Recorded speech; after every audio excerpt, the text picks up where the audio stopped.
Hey everyone, thanks for tuning in. Oh no, it's actually thanks for tuning in. It's actually time for the Halfway Okay program.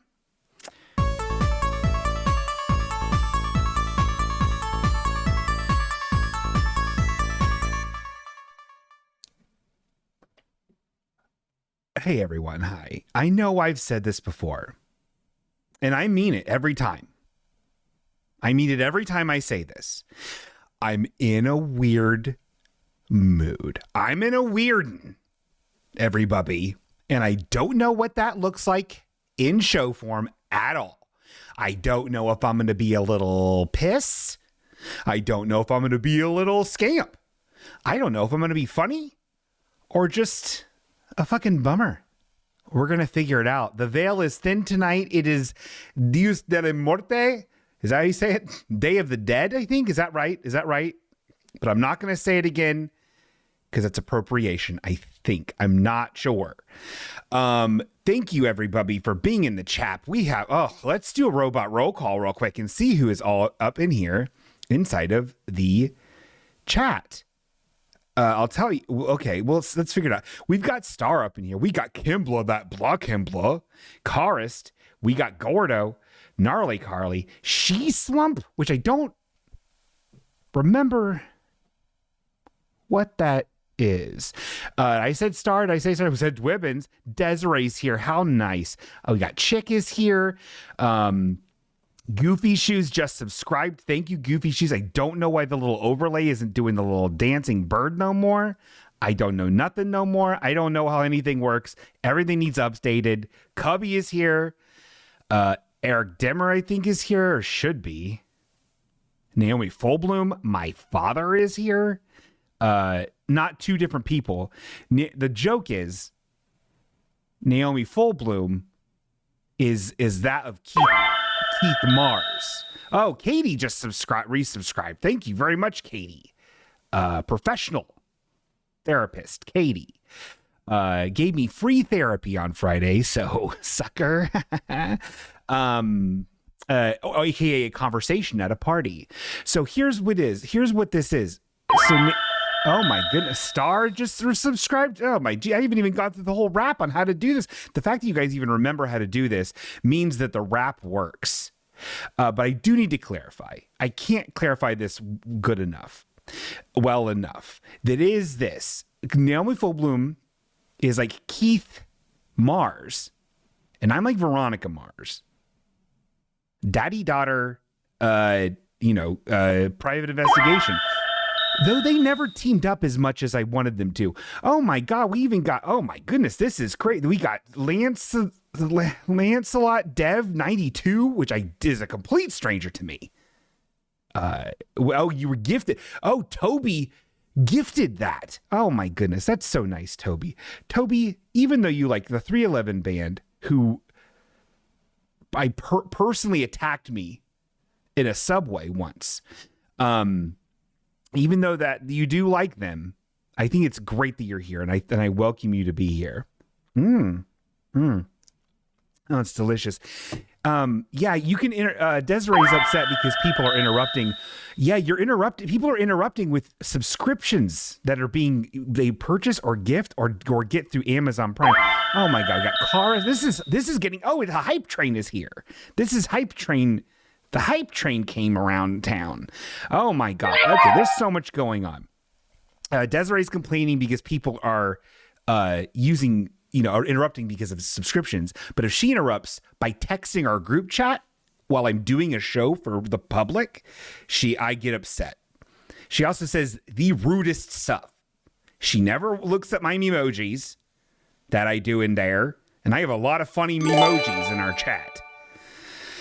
Anyway, there's all kinds of sounds happening. And I really appreciate all the sounds. Thank you so much. Oh my God. You know what? You don't even know what it is about sounds.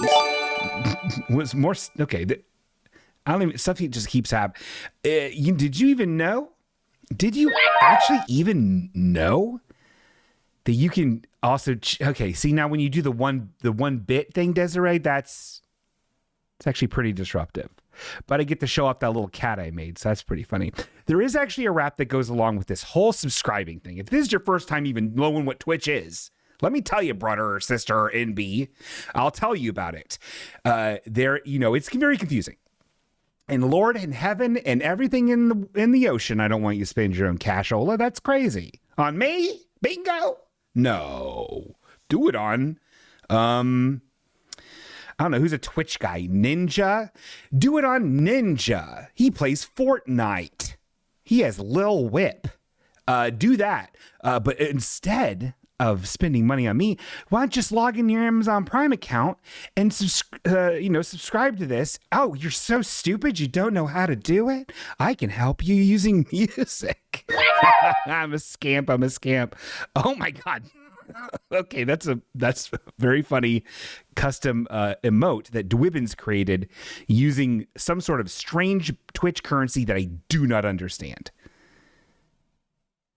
I don't understand Twitch. Okay, here's a wrap, though, because I do understand Twitch, actually. Oh, yes.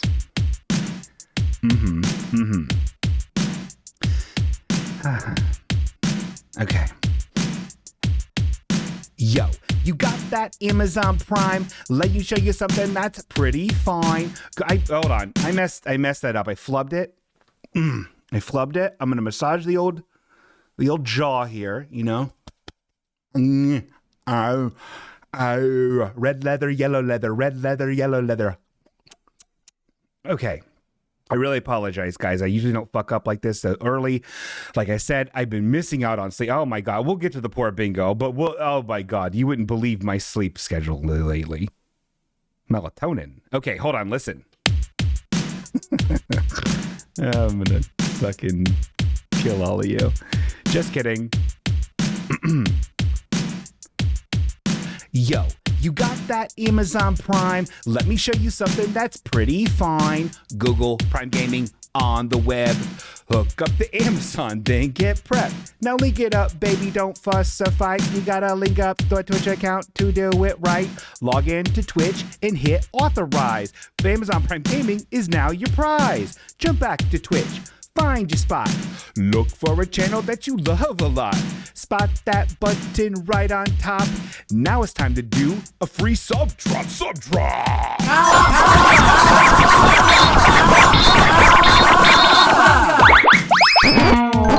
Finally done. Oh God, wait, I pressed the wrong button.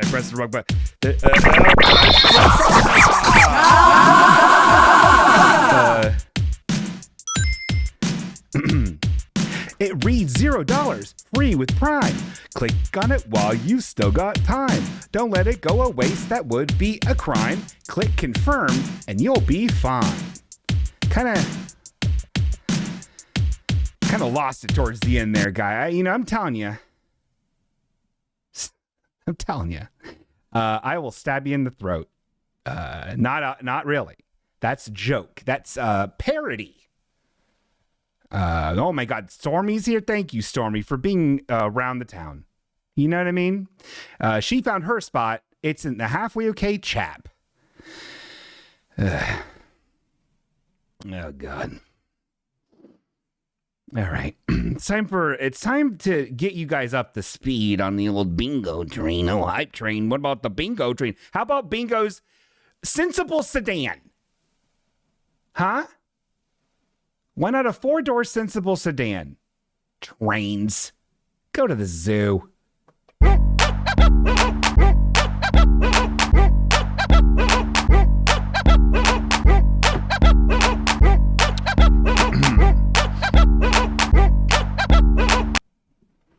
Apparently, I received a Hype Train 1 level 1 emote, and it's a dolphin.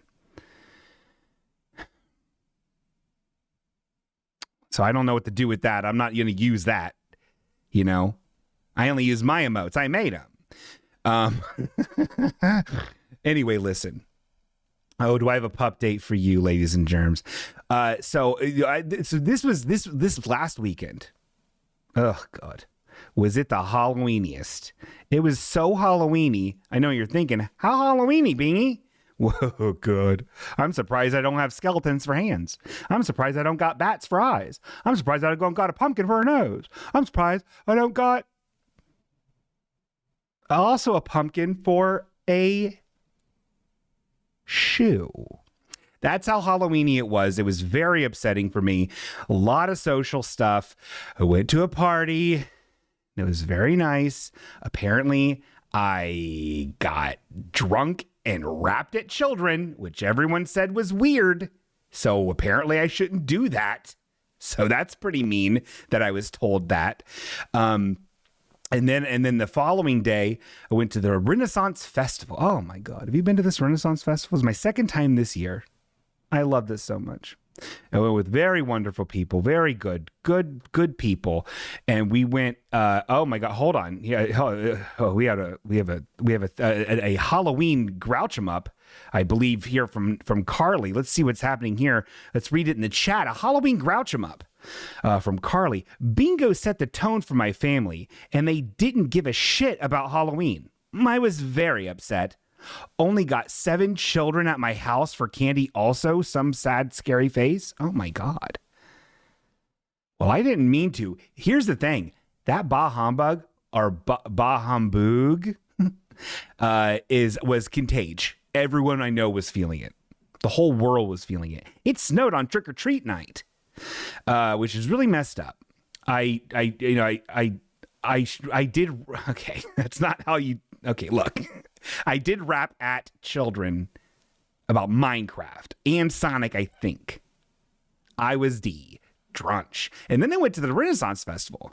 And I says to the people, this is their first time going. I got to introduce 4 brave souls to the Renaissance Festival, and it felt like $100.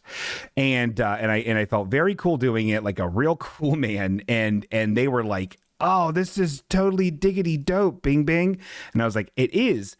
It's not just, period appropriate clothing and people like dressed up as Vikings, which I find just exhausting. It's just too much Viking stuff. It's too much. We got to cool it on Vikings. Be a bard, have a lute, have a feather in your cap, have, pantalones, big old puffy stuff. Wear something puffy. I don't care about runes. Not for a while. I'm done with runes for a while. I can't deal with them right now.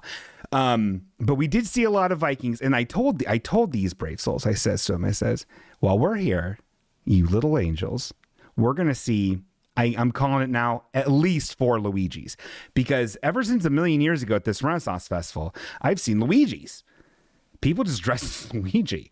And I don't know if it's a very Ohio-based Renaissance Festival meme, but it's been going on since like 2013, 14. It's the first time I started really noticing it. 10 years ago. Nigh on 10 years ago. Nigh on.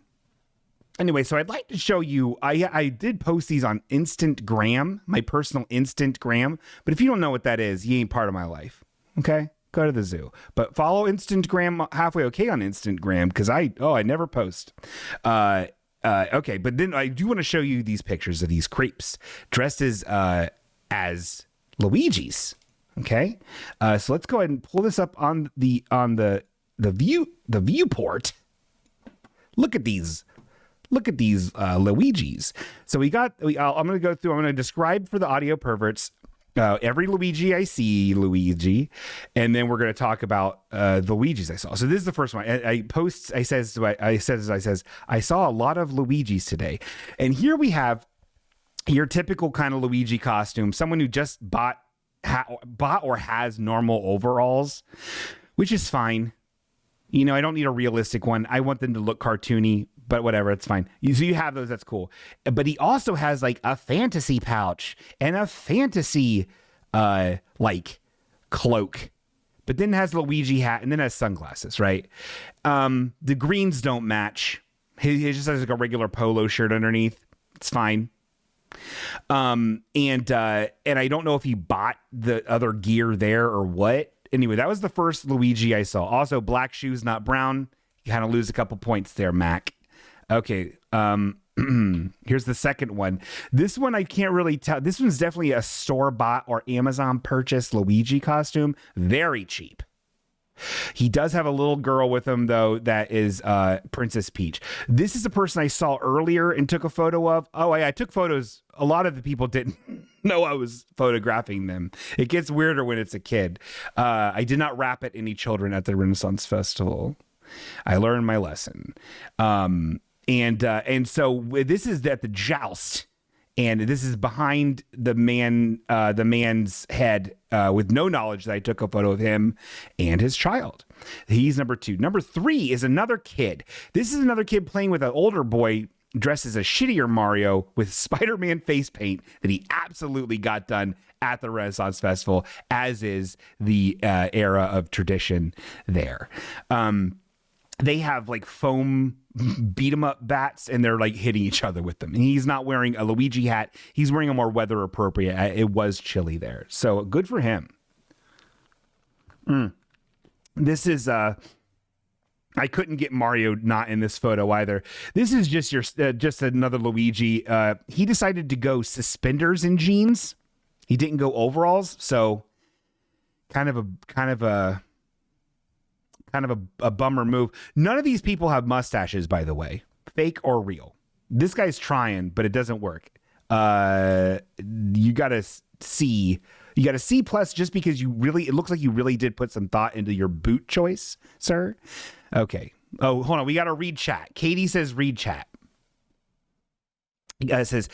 Katie says, guys, I think this segment is a celebration of Luigi costumes. Is that what you wanted me to read? What am I supposed to read? Oh, hold on a second. Naomi Fullbloom says, when you posted all the Luigis, I thought it was just Halloween costume day at the Renaissance Festival. Here's the thing. It was the last weekend of the Renaissance Festival, which is very close to Halloween. And so it was very probably more costumes than normal. They're always there. There are always Luigis at the Renaissance Festival. Doesn't matter when you go. I promise this. I'll prove it next year. I'll prove it. But let's continue on. I don't know what I'm supposed to read in the chat. This is very confusing. Okay, here's another one. This is a man. He was working at one of the bars. He is also dressed as Luigi. He also has he's not wearing the right hat. He's not wearing the right hat. And he looks angry and he has a crucifix around his neck. Not really Luigi's thing. Here's another one. This is, so then later, so that was 5. So I counted 5 at the Renaissance Festival. And then you're like thinking, oh my God, bingo. You got super schlanked and wrapped at kids on Friday night. You poor angel. I'm like, I know. And then you get up and you go to the Renaissance Festival, walking around town and had some more of the King's tea. And I did. And I'm like, yeah, I know. And they're like, oh, well, clearly you went home and relaxed and watched, Star Trek Voyager and cuddled up in your little blanket, didn't you there, Bing? Nope. I went out to the Haunt Fest, which the whole fucking to-do didn't have a great time. And then this is where I saw even more Luigi. So here's another Luigi who kind of didn't want me to take his photo, but he has a fake mustache. He sucked. Here's another Luigi who actually posed a Luigi pose. It's your typical Amazon Luigi costume, but he did pose. White shoes, not great. Here's a lady dressed in a very weird Luigi costume. I don't quite understand it's very strange. The greens don't match. The blue is basically gray blue. But she's doing also a pose, but it's not a Luigi pose. She's just like posed. Anyway, here's another guy, went with the whole green t-shirt, baseball cap with an L, green shoes, and a t-shirt. Some weirdo, a lady dressed as Wario behind him. It's kind of weird. There's 2 ladies. She refused to get out of the photo. She's dressed as Mario. Their t-shirts have a mustache on them. So they're like sexy Luigi, sexy Mario. Okay. Well done. Here's a lady, also not really sticking with the traditions of Luigi, but it's a nice costume, I guess. She's wearing a little like a tutu skirt type of thing, but it's made of like royal blue, that material. And she has like green like rugby socks. Okay, whatever. And then like beads. Where are you getting beads? at Halloween. That's Mary Gray. She's wearing beads. Okay. And then this is the 12th one. Tony got a picture of this guy through a window. And he actually did have an actual flesh mustache on him. So thank you very much. Thank you for letting me show you all the Luigis that happened to Miji. So, I feel like everything's too bright. Right now. Some more. I have even more updates or pup dates. You understand? So you remember last week when I talked about how I was ruthlessly attacked by a coworker at the cat food factory? Very much hurt my feelings because I was also kind of a little fucking dick. Well, we hashed it all out and it all worked out and we both apologized and we were both the bigger person and now we're best friends once again. So it all worked out, everybody. It all worked out.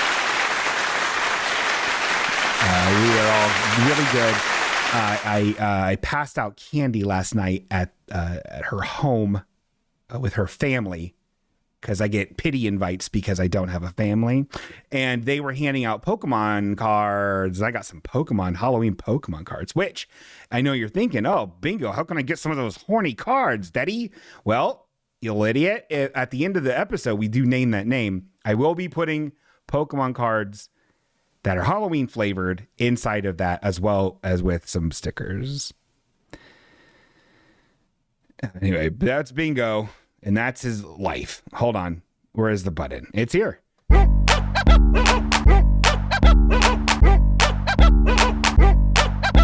Okay. Oh boy. It wouldn't be a pup date. It wouldn't be Bingo's existence unless I also was like, "Aw," and that's poor Bingo. Get it? It's a whole thing I do. People love it.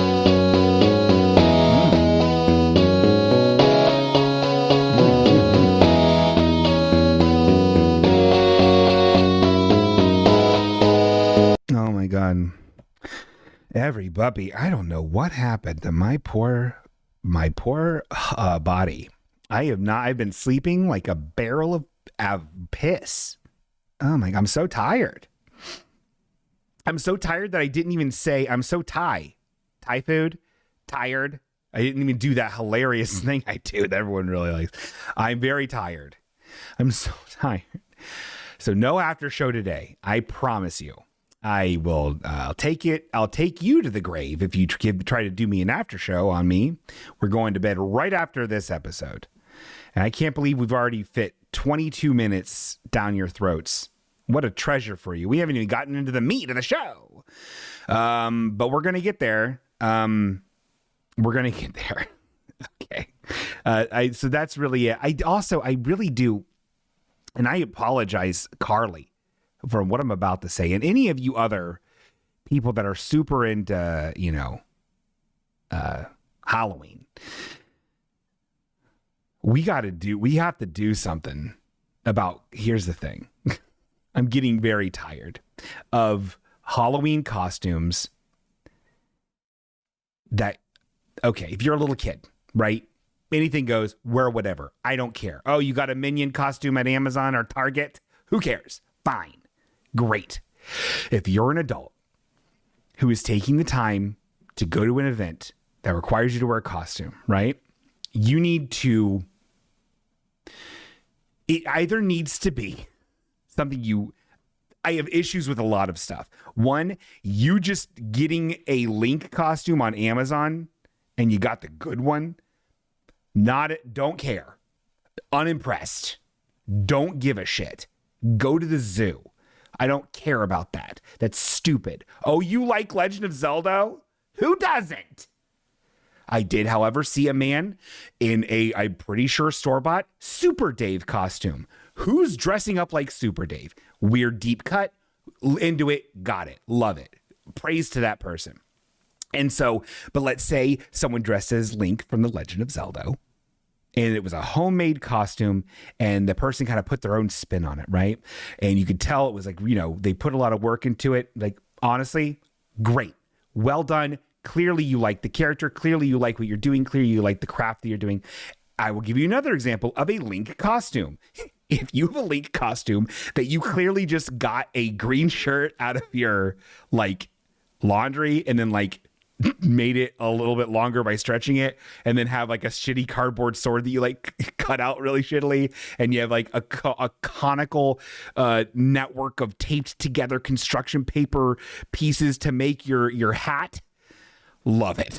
If it looks shitty and that you made it that night because you had to have a costume for the party you wanted to go to and didn't have the time or the money for a costume, into that. Anything in, no, so those are the two instances where I will accept a costume. Am I making any sense? Am I being too much of a Halloween gatekeeper? No, Stormy, you did great. Your costume was great. You and Trash, they dressed as Wario and Waluigi. Great characters. Love it. They did a very good job. And I think they did great. And I loved them.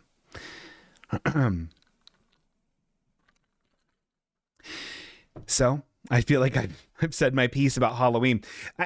It's one of those things. It's like porn and art. I don't know until I see it which it is. Is that a shitty costume that I don't appreciate or respect, or is that a costume I'm like, yeah, okay, like it, a little bit of creativity, right? Also, I got really bummed out. When I was at this haunt fest. And I was seeing people dressed up like the Lady Gremlin from Gremlins 2, and then the specifically the child bride version of Beetlejuice and Lydia, kind of fucked up. And then I see on fucking Twitter and Instagram the next day about 3,000 people from around the damn world dressed the same way, and I'm like, oh cool. So you watch a makeup tutorial on how to make yourself the Lady Gremlin from Gremlins 2? Have you ever even seen Gremlins 2? Probably not.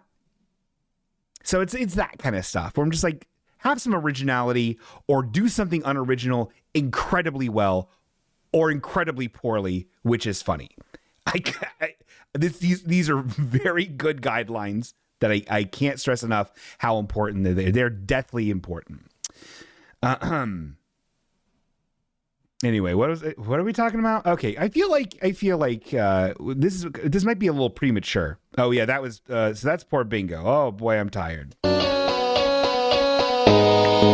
Sleep, grumpy, you know.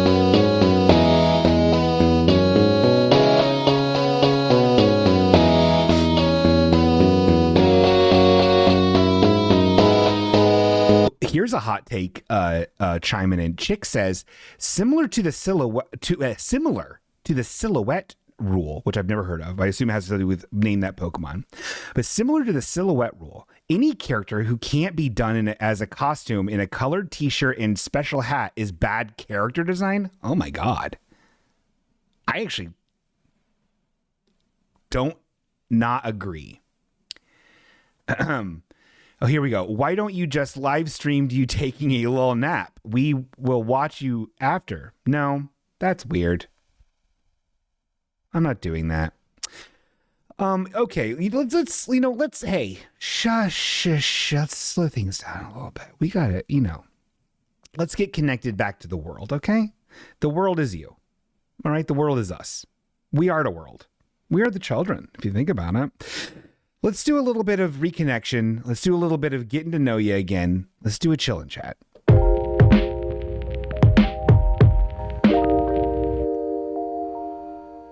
I'm bringing the chat window front and center. Hello, my little imps. How are you doing? How's it going? What's up?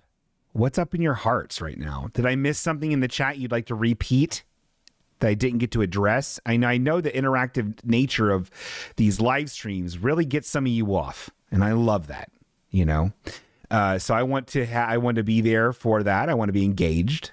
So if there's anything on your mind, anything in your heart, hey, even if you need some advice, I might know a guy or two who could give you some.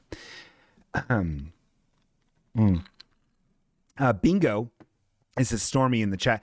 Bingo, did you get the Bart tattoo? No, I didn't. I was too H and too T to get a tattoo of any kind, so I did not do it. And now I'm second guessing the whole thing. Because two very tall people told me they maybe would make a better shirt than a tattoo. And what am I doing? I'm 43, going on 44. I'm going to be 44 in like a couple months.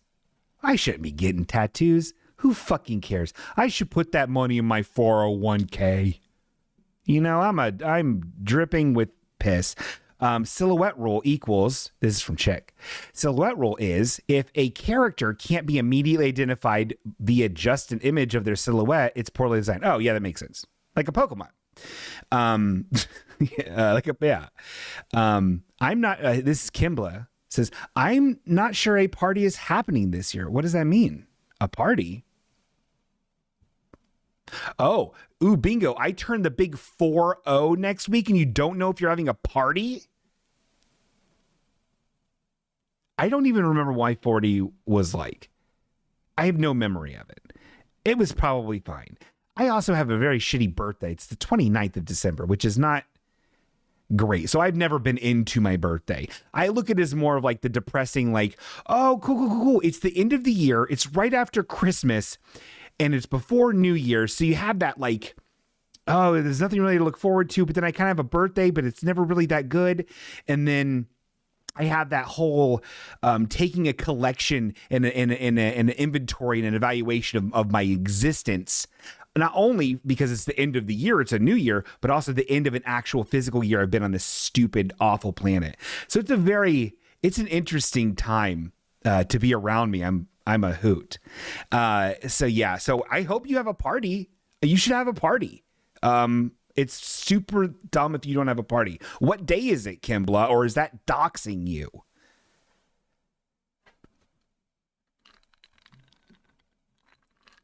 That regift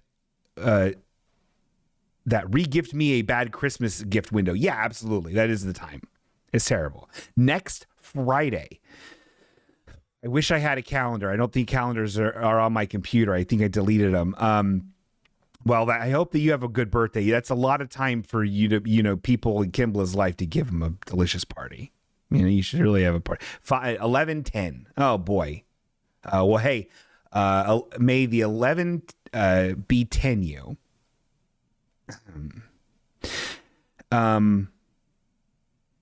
Come to Bristol, Connecticut. We can hang out at my apartments. It's in the hallway of an old school. Oh my God, that sounds really weird. I'm probably not going to get to Connecticut, possibly in my entire life. I don't know what's in Connecticut. I don't know. I don't understand. So we could, a soup party. That's a good idea. You can put an APB out to your friends and be like, maybe some soup party. That's a good idea. Kimbla is in Connecticut. Oh my God, you're right. I never thought about it that way. Yeah, I don't eat enough soup.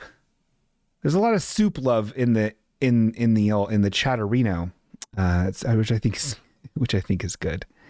Eric says this.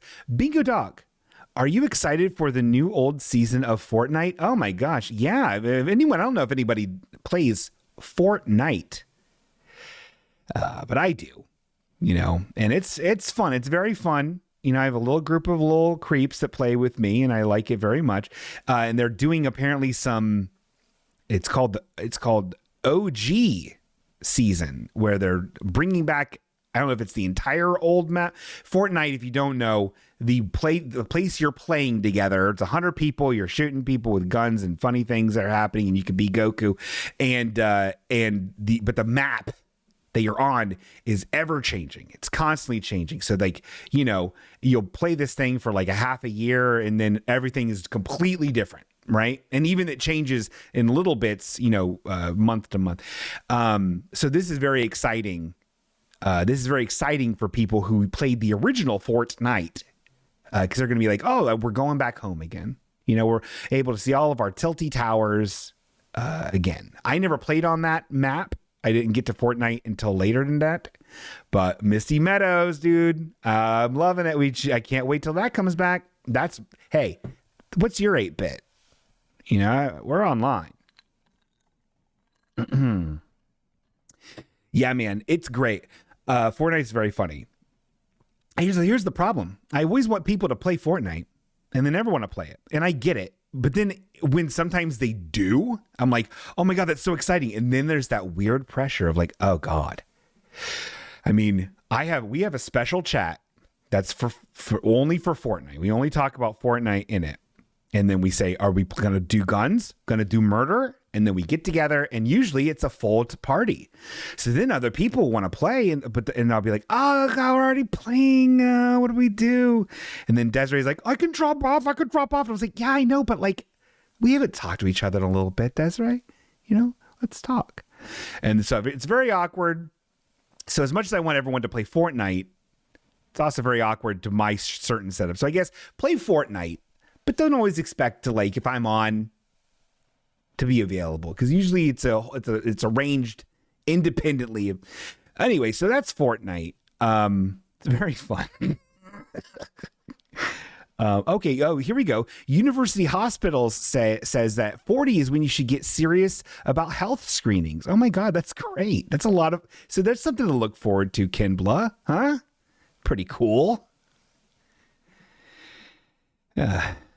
All right. Well, this has been great. I really learned a lot about everybody today from this latest edition of Chillin' Chat. Yeah. I already okay. It's good you're getting a flu shot. I need to do that. And my new COVID booster. I feel like I went on a plane. I feel I did all this shit. I should have another COVID, but I didn't get it. So I mean, I should have gotten COVID by now, but I didn't get it again. So maybe I'm immune. Maybe I should still get a booster. Anyway, so that's been very fun. So that was okay. This is a brand new segment. Actually, I'm debuting right now, and I don't know if anyone will like it, but I like it. And I wasn't going to do it originally to this episode, but I feel like I'm in a salty enough mood that it makes sense I do it. It feels like the lighting is so weird in here today. I don't understand what anything's happening. Okay, anyway, this is called this is actually called this segment is called Get With The Program. Give it the program. Give it the program. Give it the program. Give it the program. Give it the program. Give it the program. Give it the program. Give it the program. And what Get With The Program is I'm gonna this. You know what? Hey man, you talk about punching up. Time to punch up. Time to punch up to these giant corporations who are not doing the right stuff by me, a consumer. I want to consume. You know what I mean? So let me just tell you about this on this latest Get With The Program. And this is about the Tootsie-Roll Company. Have you ever heard of these guys? Tootsie? Firstly, and maybe I've talked about this on the show before. I don't remember. Maybe I know I've probably talked to everyone I know about this before. Possibly. So if this is old hat, if I sound like an old squeaky bird, well, I'm sorry. Click the channel off and go to a different one. Don't do that. Please don't do that. Please don't do that. This is, okay. So here we go. Gnarly Carly says, only Tootsie Pops are good.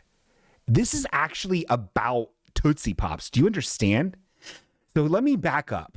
So Tootsie-Roll, the Tootsie Company has a lot of products. We're specifically going to be talking about Tootsie-Roll Pops. But you have to know a little bit about some of their other offerings. Tootsie-Roll also has Tootsie-Roll Fruit Chews, which have the they're fruit. They're like the Tootsie Rolls, but they're like fruit flavor. And they're fine. They're inoffensive. Their color system is fucking bananas bonkers. There are two of them that are the color blue. One of them is blue raspberry, which is like, when that first came out in like 91, I lost my fucking mind. When blue raspberry happened. Loved it. I am so fucking sick of blue raspberry. I'm so fucking sick of green apple. Send them to the zoo.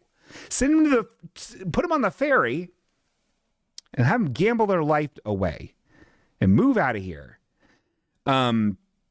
Get rid of them. Anyway, this blue raspberry is almost identical in color to the best thing that the Tootsie Roll Company makes, which is their vanilla Tootsie Roll Fruit Chew. I know what you're thinking to yourself. Vanilla ain't no fruit, Bingo. It's a dumb bean. Yeah, I know. But it's in their Fruit Chew. So they have a vanilla Fruit Chew. So fucking good. It's so delicioso. Ooh. And I'm like, I love it so much. So now you're thinking, oh, Bingo, where are you getting at? What are you griping about? It sounds like they already make a great product. Okay.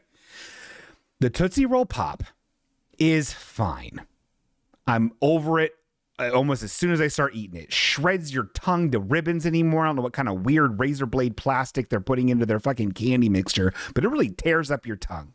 It has a classic wrapper design, which I always really liked. These little children on a, it's the color of the fruit is the background color, and then these like white vinyl children playing and doing all kinds of stuff. Oh, it's a hoot, So then you can identify the fruit flavor by the color, and then all the children, right? What they need to do, keep the fruit flavor, fill that not so great chocolate Tootsie Roll flavor taste, which is fine sometimes. There's nothing else. It's the bottom of your fucking Halloween candy bag. It is the Tootsie Roll. I've said this before and I mean it. Tootsie Roll flavor is like the ghost of chocolate in the way that it tastes the way a chocolate scratch and sniff sticker smells. Does that make sense? It ain't chocolate. It's like inspired by chocolate, but worse. Again, I'll eat it. I love them. I eat it. What you do is you get the Tootsie Roll Pops and you replace the normal Tootsie Roll filling with the vanilla. And then you just open your fucking whole world to fruity deliciousness and vanilla blasts. You tell me an orange and vanilla wouldn't be good? Hello, ever heard of a dreamsicle? And then I know what you're thinking. Bingo, what do they do with the wrapper? Their iconic wrapper. I'm so stupid, Bingo. What do they do with it? Just fucking swap it, dude. Have little children that are of the different colors, orange children on a cream or off-white fucking wrapper. Bingo bongo. You just got a fucking killer fucking thing. You can make it right now. Tootsie Roll Company. I emailed you twice on this, and you're sitting on it, on your big mountain of fucking money. Okay. But anyway, you could get this rolled out by next Halloween, and you make a $300,000 in a day. Well, it's not. You'd make more than that. It would be really good. So let's press a 1 in the chat for everyone who thinks that sounds like a really good idea, and it's also very good. I'll wait. Okay, well, looks like we got a lot of ones. I'm sending this clip to you, Tootsie. Also, Tootsie Roll Company, make shirts. Make t-shirts that are the color of the Tootsie Roll Pop wrapper with a kid on it playing. It doesn't even need to say Tootsie Roll. It should probably say Tootsie Roll Pop on it, like little. But just have the weird kid, like the little kid culturally appropriating a Native American and shooting the bow and arrow at the star. Maybe not him, but he was a classic. There's other kids on there. They're playing fucking marbles or some shit. They're so old. Okay. Anyway, so that was hey, Tootsie Roll Company, get with the program. Give it the program. Give it the program. Give it the program. Give it the program. Give it the program. Give it the program. Thank you. That was my brand new segment called Get with the. Yeah. Okay. Oh God, everybody. It's we should talk about this. This is actually really important to get to. Boy, I'm not going to get to all the stuff that I had today. I thought I didn't have anything prepared today, and apparently I do. Those Luigis really filled up some time. This is okay. So I know everyone's been champing at the bit, asking me, everyone's sending in emails after email, SMS, text messages, voicemail, all kinds of stuff. And they're saying, bingo, bingo, bingo. You started watching the New Girl, aka New Girl, And the whole thing was, you're trying to see if you misjudged it a million years ago, by by not, and then now you watched it, has your opinion on New Girl and Zoe Deschanel changed at all? And I'm like, well, that is actually a segment that I do. It's called Scorn or Reborn. And let's go bring up the Scorn or Reborn, little Scorn or Reborn meter here. So this is called Scorn or Reborn. I should probably put this out of the... Well, I'll just leave it here. I haven't figured out a good way to put this in the center of the screen yet. It doesn't look very good, but it's funny. So I'll get rid of it for now. But Scorn or Reborn. Scorn or Reborn is actually... so we did talk about this. And what we figured out is I didn't know yet what was happening with New Girl, because I was still watching it. At that time when we talked about it, I was about season 4. Well, since then, I have completed all of New Girl, including all of the episodes. And I can honestly say, although the last season, last 2 seasons especially, I was just kind of like, and these are light spoilers, but it's a million years old. Once Cece and Schmidt like officially get together, once everyone starts coupling up, what's going to happen with Jess, and what's going to happen. You're just waiting for it to happen. You get a little frustrated that it's like taking so fucking long to happen. Just like these dummies just need to fall in love, and but then they do, and it's great. By the end of it, I'm shocked and appalled to say that this Zoe Deschanel playing Jessica Day on the show, who in the first season I found to be exactly what I always thought she was. The Jack Black meets fucking Jar Jar Binks, aka the fucking sanding down my soul with a knife. Just drove me nuts. And in the first season, she sucks. Not even like in a fun way. Like, her character does suck in the show, but it eventually becomes endearing and in a way that you're rooting for, and it's just great. Is she the best character in the show? Not by a long shot. It's the 2 Winstons are the best characters in the show. It is. But I ended up leaving the show being utterly charmed by her, and I've really impressed. There's still a lot of parts that I really didn't care for. I didn't be very respectful of my time, but I think it's time, everybody, that we actually give it. We're putting up the Scorn or Reborn meter for you audio perverts, which will let us know if it's Scorn or Karst. Well done. If it's Scorn or Reborn. Okay, so this is everyone's been waiting for. This is New Girl, starring Jessica Day. What is it, Scorn or Reborn? What is it? Hey, it's Reborn. It's Reborn. This fucking segment makes no sense. The name is insane. It's Reborn. New Girl, we officially love you. You're in our hearts. You are now a forever show of the Bingo Zone. Welcome to Bingo. Welcome to being reborn. So thank you for your service. New Girl, starring Schmidt. So that is very funny, that show. If you haven't watched it, it's fucking really good. It's really, really good. Okay. This is something that Chick told me about, and I kind of want to. He said it's short. Let's figure this out. Let's see if this is short. There's a video here. We might have to give this a look. Oh, it's on Instagram. Okay, hold on. Okay, this is some nerd on Instagram. Don't tell me what to do. Oh, you're killing me. Hold on.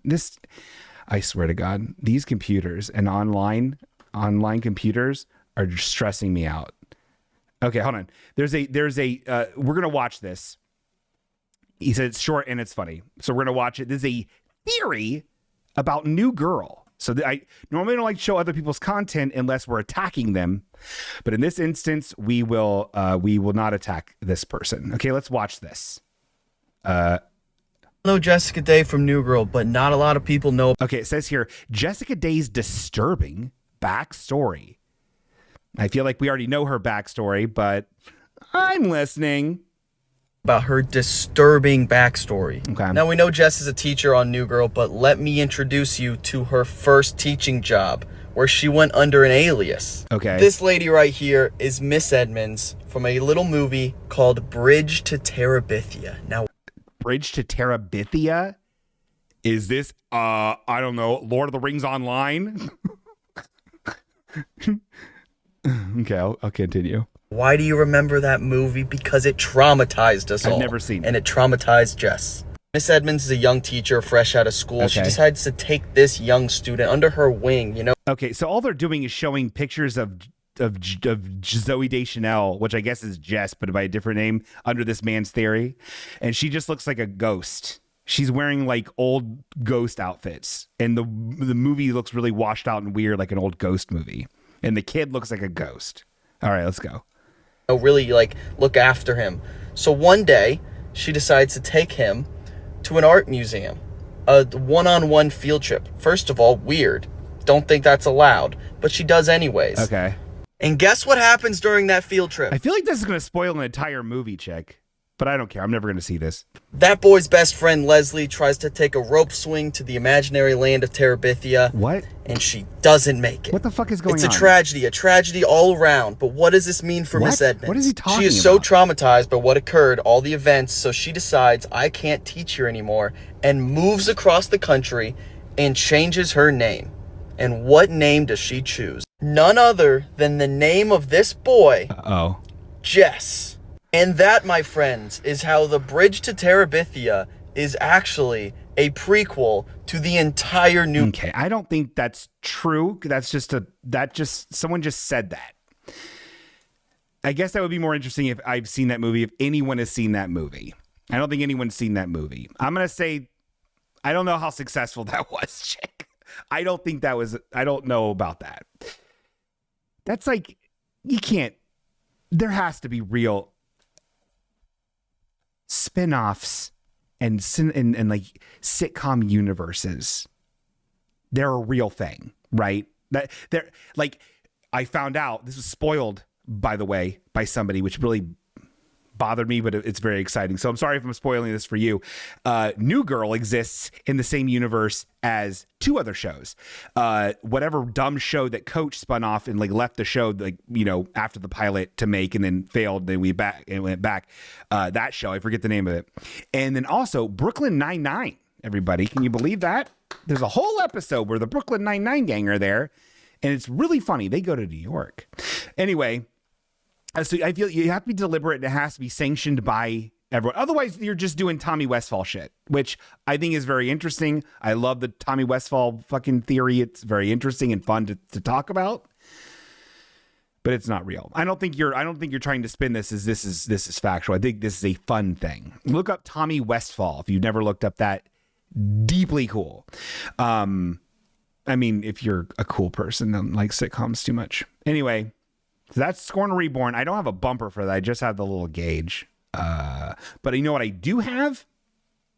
What I do have is the Twitter feed bag.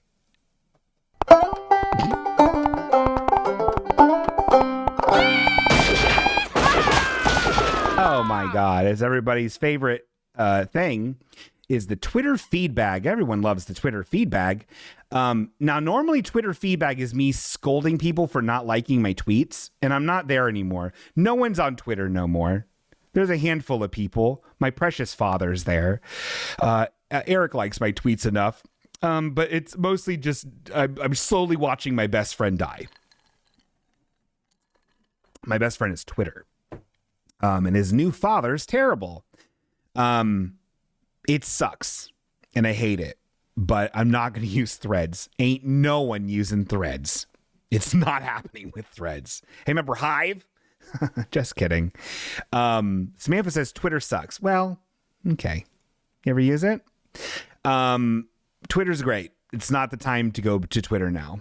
It's over now. I thought Desiree was your best friend. I was drunk when I said that, Katie. I rapped at children. I wasn't in my right mind. I've also been very emotional. Yes, Twitter sucks now. Yeah, it does. but I still like it. But again, the reason I keep on going back to this Twitter, is actually, honestly, it's actually getting into conversations about what's going on with Hamas and Israel, because I feel like I really have a lot of good insight on that. Just kidding, I don't. I don't know nothing about it. I will say that the people that are coolest on Twitter seem to be like saying like free Palestine a little bit. And I'm like, yeah, that sounds cool.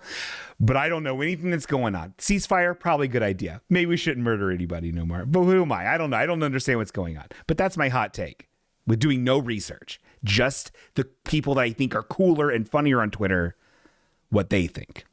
Does that make sense? And so what I did, though, on Twitter find is...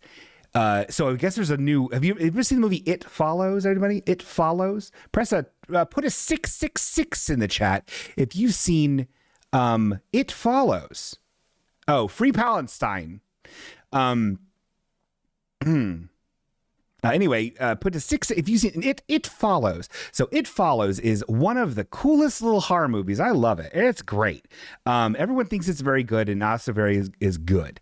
And there's a part in it, like they use technology in a very weird way in It Follows to make it so you don't really understand what era you are. It's to unnerve the viewer and make them feel like they don't really have a footing in the actual setting that everything takes place. It's not overt, but there's a specific scene where a character is using using their phone as an e-reader, but the phone / e-reader is very unique. And it's this is it. This is what it looks like. It's a pink shell compact, like for makeup, but on the inside is a fucking like, it's like a phone that's an e-reader. Instead of makeup and a mirror, it's two screens. I can't tell if it's two round screens and then an e-reader going up like a Nintendo DS, and she's scrolling the bottom screen like a normal phone, and it's going through and it's showing the fucking stuff in the book. It's the coolest fucking thing. And I look at these photos every once in a while, and I've looked up Reddit threads on people talking about like, someone's got to figure this out, right? Someone's got to DIY this, right? And no one has. Well, someone just, because of this new movie, I think it's called They Follow. They follow. It sounds like a good day. It sounds like a good day on Twitch if they follow me on my Twitch account. Someone was talking like, okay, we're getting serious. We're going to fucking crack this. We're going to figure out how to do a DIY, which stands for do it yourself. A DIY do it yourself solution to this weird e-reader / Shellphone is what they're calling it. And I cannot wait. I will do this. I will learn how to do this stuff. If I can make this and I can have that as my primary phone, I will get rid of my iPhone intelligent phone. I'll throw this in the river. Actually, I'll probably donate it. Actually, I'll probably keep it and use McDonald's Wi-Fi on it. But I think this is cool. Anyway, so I saw that on Twitter. You know what I mean?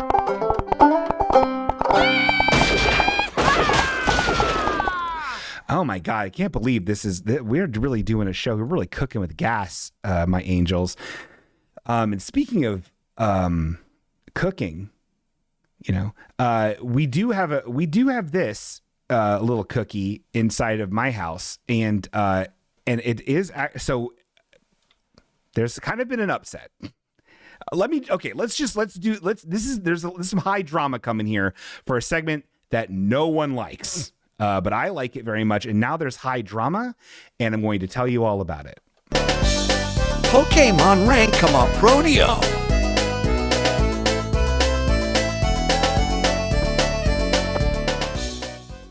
So if you remember from last episode, Pokemon Rank 'em Up Rodeo. Okay, if you've ever seen Pokemon Rank 'em Up Rodeo, maybe you haven't done this for a little bit. I had this giant long list of Pokemon that I would randomly pull from a random number generator. I would then reference the Bulbapedia listing And I would find that Pokemon, get a picture of it, put it in a big document in Adobe Illustrator and number them and rank them accordingly. Okay. We had all this stuff going on. It was very, very, very, it was very fun. Everyone loved it. And then it got very cumbersome. And all these people were like, bingo, we'll make you an app. And I said, okay, do it, please. Eventually, two wonderful little people made me an app for free. I didn't pay them anything. And they didn't even ask for nothing. They just got a hearty thank you. And they made an app and it worked, and it it wasn't the there was a lot of code when you looked at it, but we were getting there. It worked. And then when I needed it the most, the Halloween episode, I was so excited. Oh God, I stayed up all night planning this. I was so excited. I stayed up all night, and I was like, oh, it'd be so cool if we do a Pokemon Rank 'em Up Rodeo, and I keep on pulling in random Pokemon until we get a ghost Pokemon for Halloween. And everyone was like, oh my God, Biga, this sounds so awesome. Oh my God, I love this. I'm going to subscribe for 100 months. And I was like, I know. And then it didn't work. It really made me look like a huge piece of shit. I was so beside myself. I felt like a little egg, and then, but you know what? That inspired somebody to also make an app. And I'm not gonna dox who that person is. If they want to say who they are, all I'll say is I use the app a little bit and it's very nice. And we're gonna use the app today.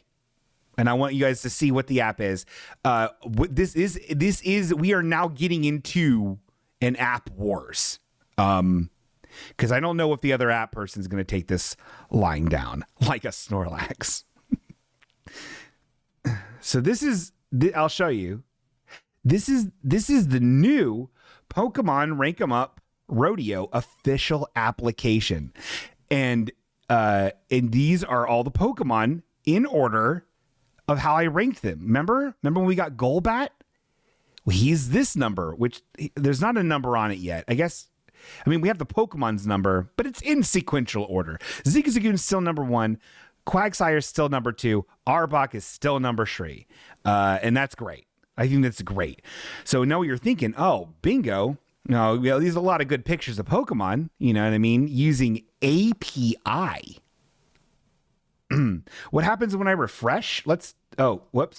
I'm going to refresh. Oh my God. Wow, Eric Dittmer, how did you know to do that? Okay, well, look at this. This is even more online than I thought. I don't know if you could tell, guys. So now we have rank 1, rank 2, we have them all ranked. So let's scroll around and, we got Glimmet, Pokemon number 969, but what rank is Glimmet? Well, it's rank 19. So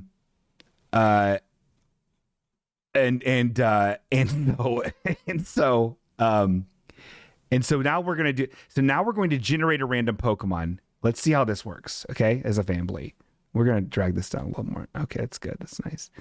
Generate a random Pokemon. Oh God. Okay. That's a bad first Pokemon to get, but that's not your fault. This is Silcoon. This is, I believe, from I don't even know what it evolves to. Vivillon. It's a bug type Pokemon. It's just a weird little cocoon with an eye. I think it has 2 eyes. It's not very cool. But so if you're audio perverts, it is now put it in a little bank at the bottom. And now we're going through the list, and we are going to place it where we think it should go. All of these Pokemon are better than it. We've done a lot of Pokemon. I've done a lot of episodes. I would say, honestly, I would say, I think I like it more. I think I like Silcoon better than I like Rhyperior. I think I do. Let's go ahead and yeah, you know what? I think we're getting to absolutely. Where you go right here. The new rank 20 is Silcoon. And the Rhyperior is now 21. You can tell by the numbers that are on there. That popped up after I refreshed. So this is, honestly, A for effort, It's very good. Let's see if it still shows up in the right way after I go off it and go back on it. It does. Look at that. Oh my God. Very nice. Thank you so much for making this. Thank you so much for the first one. Eric Dittmer says, go until a ghost type. Okay, let's do it. Like our Halloween promise. And it is the Day of the Dead. Right? That is the first, right? No, bingo. So, okay, I was the chick made the first app. Bingo, there will be no war. This is 1,000,000% times better than anything me and ChatGPT could do. Well, you don't know that. You're part of an innovation group. It is very Dia de los Muertos. Oh God, that's so many words. But it is the Day of the Dead. So let's keep generating Pokemon. Oh my God. Okay, we got Emboar. We got Ninetales. No ghost yet. We got, oh my God, this is fucking, okay, this is gonna take a while. We got Joltik. Oh my God, we got Toucanon. Oh, Shuppet. Okay. Ooh, Shuppet's a really good ghost too. This is exciting. We're gonna rank all these pokes, dude. Holy shit, this is intense. Whew. Okay, let's do Imperibor or whatever his name is first. Oh boy. He is definitely, oh God. I get he's probably better than Palmo. Okay, he goes there. That's the new rank 14. Ninetales is fucking sick as shit. Ninetales is the new 3. No, it's the new 4. Ninetales is the new 4. I think we can all agree with that. We got the big lion flower head guy from Sun and Moon. He's cool, but like, I don't know, man. Legendaries don't do it for me. I would say he's cooler than. He's not cooler than the weird square bug truck, so he goes there. This Electic, is that his name? He's a weird little fuzzy tick, and I love him. I forget his name, but he's really cool. He's gonna go. He goes before Bidoof because I genuinely he goes before Bidoof. Mewtwo is a cool guy. He's still very cool. I know that's like the Boba Fett on our list here, but he is legitimately a cool guy. Toucanon is just a toucan. There's not a lot to his design. It's solid, but I'm gonna put him right behind the big other cat guy. And then Shuppet is legit a great ghost type Pokemon. That goes before Bidoof. Shuppet is our new number 8. With 8 is my favorite number. Looks like a snowman. Also looks like a Shuppet. So that is our new ranking. Pokemon Rank 'em Up Rodeo. We just got poked. Pokemon rank. I debated on whether or not this is mean or not, but we're also going to rank the current Pokemon apps that I have. So this is the first one that didn't have an official name. I guess they don't have an official name. We're gonna rank that one. That was in our first position. Is the previous one that I was the chick and ChatGPT 4 made, and then this is the new one. And I think this one is currently better. So that is the official ranking of these two Pokemon apps. But there, you know what? Hey, the app wars are still going strong, and it's anybody's game, and the game is Pokemon. Pokemon rank 'em up Rodeo. My life's a really well told joke. My life is. Okay, we are going to take the shortest micro break, and then we're going to be right back. And we actually got a big segment coming up that everyone's going to really enjoy. But it won't take long. I just need to get my CLZ going. Maybe take a Dinkler, little Peter Dinklage. Make some water spaghetti. I'll be right back. 2 minutes tops.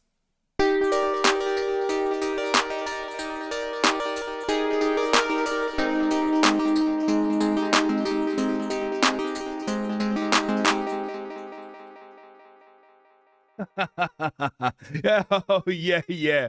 I remember that. Yeah.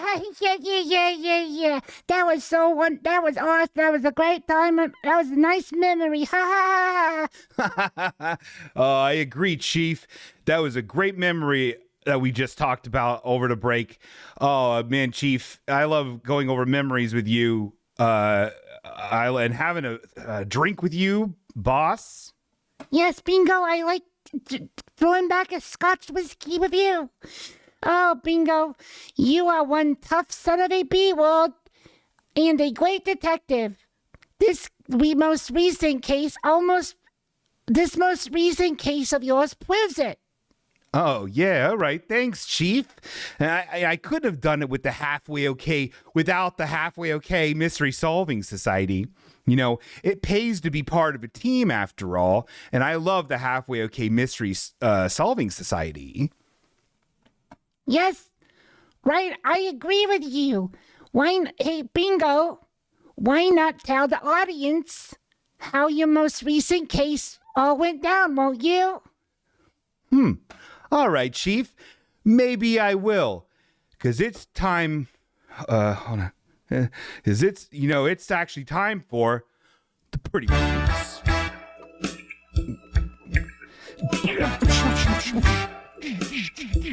Fuck you, piece of shit. Your logo's so stupid.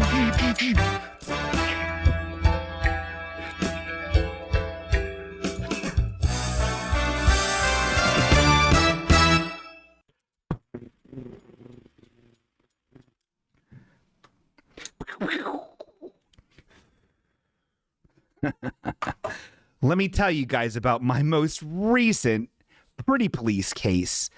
It took a lot of detective work from me. Bingo.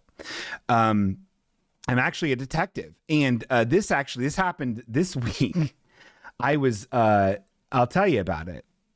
What happened was I was plagued with a memory. So I was thinking, and I mentioned this to some of some of my pals in a Slack chat.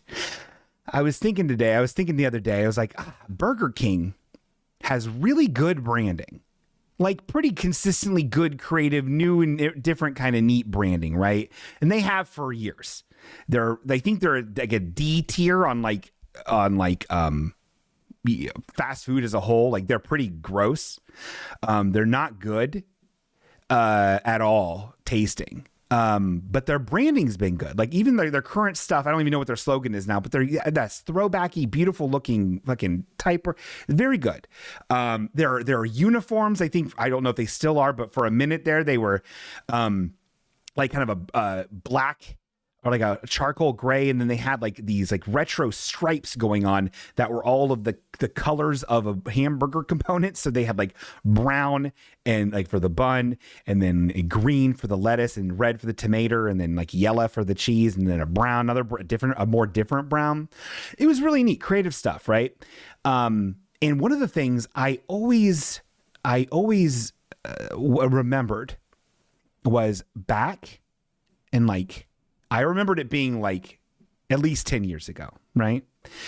No, 20 years ago.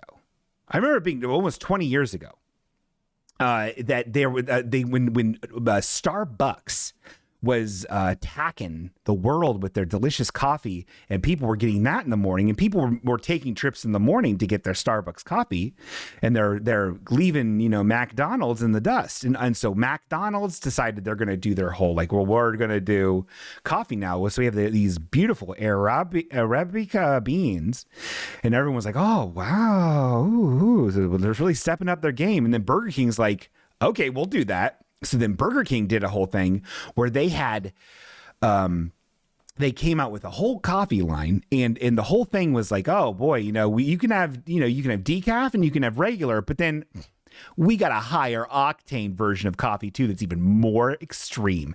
And the way they did that, I found out, was much like Dunkin' Donuts does currently, is they don't actually brew anything. They just have the weird bladders of like coffee syrup that are in the cardboard boxes that are on a shelf, and then you, in the way you get the different degrees of it is you just you turn the little nozzle to have more goop in it.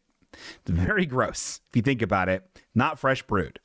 Anyway, so I was remembering this and I was like, I don't remember what it was called. I don't remember anything, but I remember on the side of the cup, the way they would tell you the different degrees of strength that it was were these like symbols that were basically eyeballs. And I drew this from memory and I shared it with my little designer people, these little kids I talk to sometimes. And I shared it with them at the cat food factory and they were like, bingo, me no know that, me too little. And that makes sense. So this is what I remember. So I did this in Adobe Illustrator from memory. This is what I remember. And I even asked Naomi Folblum, my father. I asked other coworkers at the cat food factory, and I was asking around, and no one knew what I was talking about. And it was really cool. And so what I'm looking at here. I'll explain it to you guys. Audio perverts. We have a field of brown, right? It's a brown. And then we have these three symbols, and they vaguely look like eyes. They're perfect circles. So like the bottom one is like almost like a sleepy eye, right? And that's like for decaf. And then the middle one is like an eye that has more of a curvature to the eyelid. It's a little more open, a little more awake, a little more to go, okay. And then the top one is a full-on like awake Eye of Sauron eye, and that's the turbo. I remember specifically turbo. I didn't remember that decaf and mild or whatever regular were the other two, but I knew there were 3 different degrees, and I knew that the top one was called turbo. Anyway, with some dedication from some Halfway Okay Mystery Solving Society members today at the cat food factory, instead of doing our work, we figured this out, and someone discovered the missing link. Because I looked on Google, and it's very hard to find people that are cataloging old paper and styrofoam cups from Burger King shit from like the early 2000s, strangely enough. But I happened to find it using the help of the Halfway Okay Mystery Solving Society. We found it, ladies and gentlemen. We did find it. I know you guys are excited. Let's all clap. We did find proof that this existed. Not only proof, I did actually find real proof. So this is what we found on the internet. Once we figured out that the coffee line, the brand of coffee they were trying to do, was called BK Joe. BK Joe. Look up BK Joe on your online on your DuckDuckGo, on your web crawler. And this is a mock-up of an ad that's on like a chain link fence.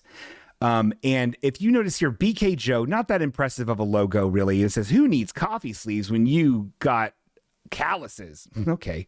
And then if you notice, it has the eyes, and I remembered it almost exactly. I know it's not that complicated of a design, but the fact that I remember this is from 2005.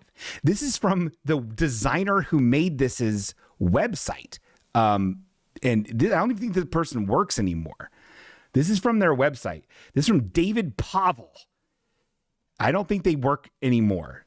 I don't know, because they don't have like a current place of business. Anyway, if you need to look up more stuff about, there's a loyalty card here, all this stuff. Anyway, this is pretty much just to talk about how close this is and how impressed you should all be with. Look at this. Look how close that is. And all of you should be impressed with me. Does that make sense? Look at me.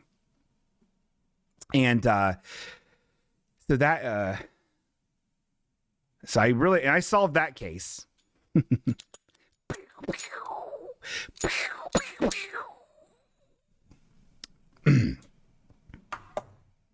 I solved that one.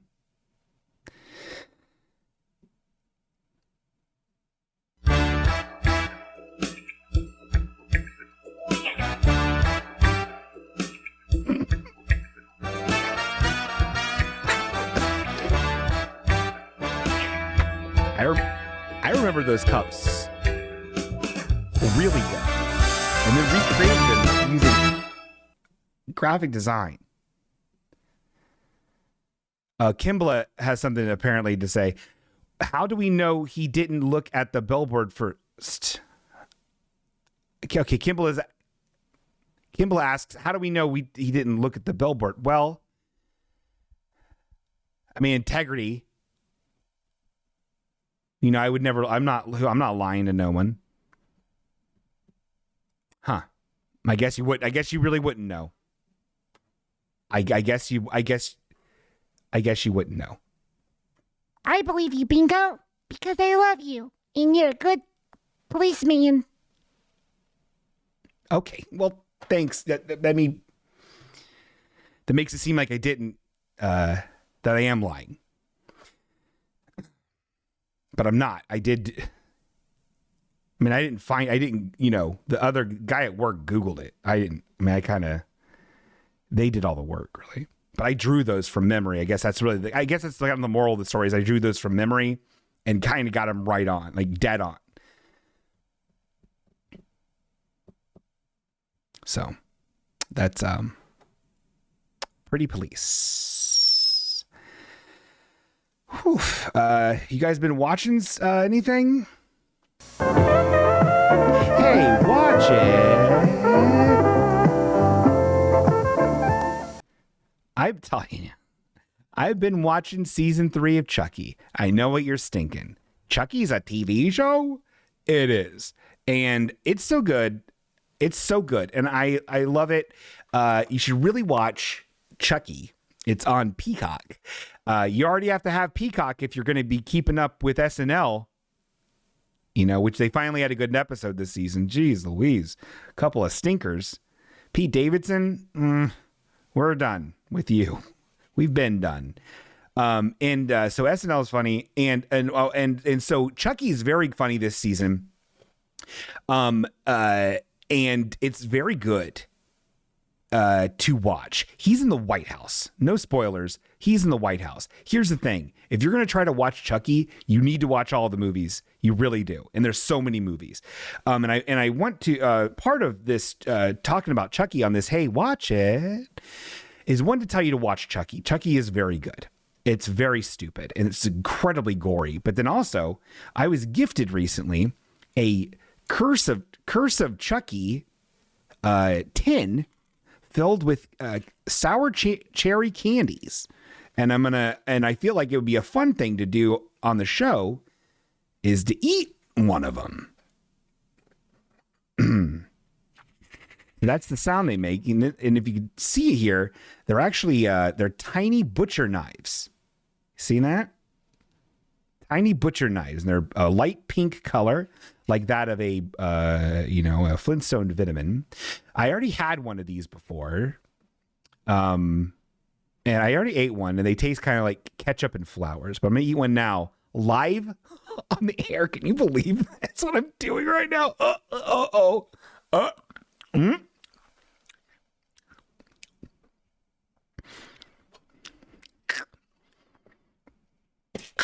They're not great. They're not ideal. Oh God. Okay, yeah. So that was a little Tony's Tasties for you. But everyone, now you talk about how hot Brad Dourif is for a little bit. I don't know if he is. I don't really remember what he looks like. Grimo Wormtongue is Brad Dourif. If you remember him from Lord of the Rings. He's also Charles E. Ray. He's also the voice of Chucky. They got Chucky's real voice guy to come in. And he plays Charles E. Ray in flashback episodes on the show Chucky. You really get to see all the roots of Chucky and how he became to be Chucky. It's very cool. That show rules. The show's great. So anyway, I would say, hey, watch it.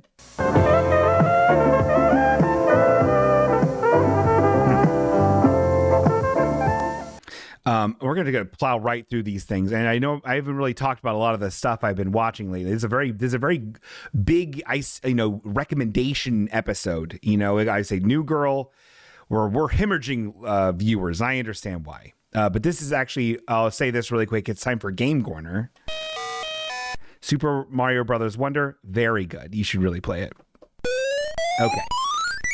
Now we're getting to the real beef and potatoes of the show, which is our number one hit segment that everyone is just clamoring over these days.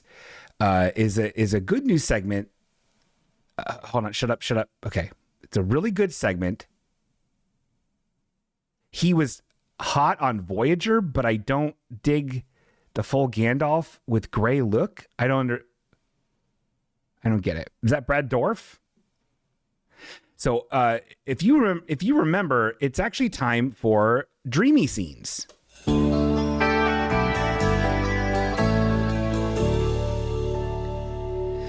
Dreamy Scenes is we're going through season 2, episode 1 of California Dreams, scene by scene, and really seeing what it's all about. Really just giving it the once over, giving it the credit it deserves, really, if you think about it. And it's really been good. Everyone's really been enjoying this segment. Everyone remembers this show, and I have the second scene almost figured out here. Let's go ahead and let's take a look at Dreamy Scenes. It's California Dreams. You're a sick man, Tony. Okay, hold on. Okay, that was the last line.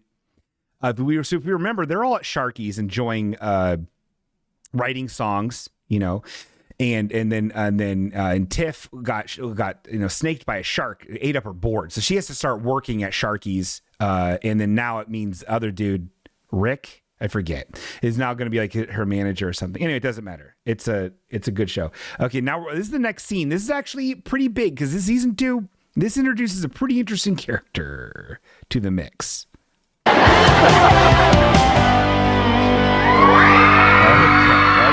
calm down.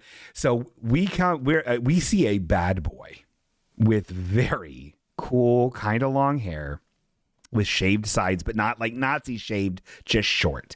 And he is flanked by 2 bodacious babes. So I'm very, very horny right now watching this. He's going to his locker. He's opening it up. Heads up, it's Jake Sommers and his bimbo brigade. Whoa. Look at them. They're all over him. Like zits on a chocolate fiend. That's a myth. It's like zits on a chocolate fiend. Kind of fucked up. I get your target audience is probably like concerned about that, but that's a myth. Shut up. If Jake hears you, he'll come over here and kill us to death. Sly, typical coward, giant red pants. I heard he beat up a teacher. I heard he beat up the principal. I heard he blew up the school board. The guy's wacko. Oh, no. Okay. So Matt just said, I already blew up the school board. The guy's wacko. This is pre-Columbine. You can't joke about this shit now. Back in the good old days, we can drink for the fires and joke about killing people at the school. And Jake just walked by him. Not sure if Matt was loud enough that Jake heard that or not. Tensions are high. Tensions are high at high school. Do you think he heard me? If I were you, I'd put 911 on speed dial. And that was that scene. So we'll go to the next scene on the next segment, on the next edition of Dreamy Scenes. California dreams, let me lay here in the sun until my dream is done.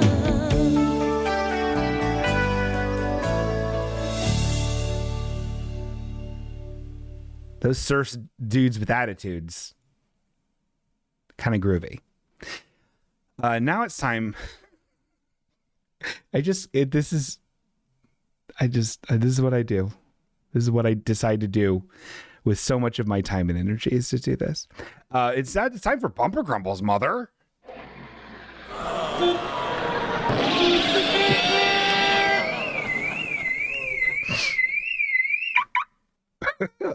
Can we rank the scenes? Yeah, we might. But every time we talk about the scene, we have to rewatch the scene. It's going to take a long time. I like it. This is not even good tasting. Okay, it's Bumper Grumbles, everybody. We got some humdingers. We got a couple submissions, and the other ones I found. Not to brag. But we do have some submissions. This is our first submission. I have a lot of going on about this one emotionally. I'll show it. I'll just show it. Okay. Oh, Bumper Grumbles is where we talk about cars that have stuff on them, like bumper stickers that I don't understand.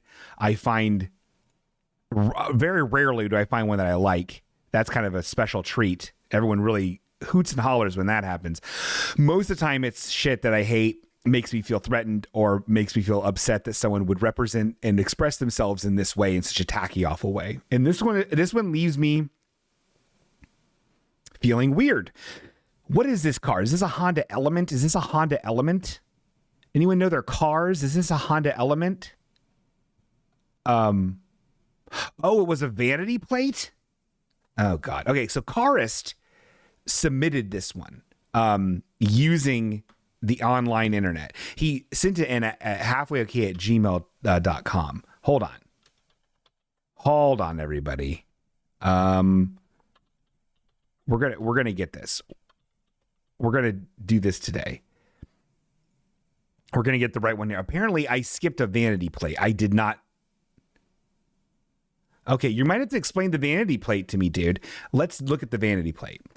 So, what this is, I think it's a Honda Element. Am I out of my element by saying that? Oh, that's my same car, bingo, Desiree says. Hey, Desiree, what kind of car you got? A Scion XB? Well, it looks like a weird box. And I know what you're thinking. Oh, is a Scion XB is a weird box. Oh, man, they really did go all out. Okay, so there's a lot going on here. This person painted their car a custom blue color. And the color is a custom blue that matches the TARDIS from Doctor Who.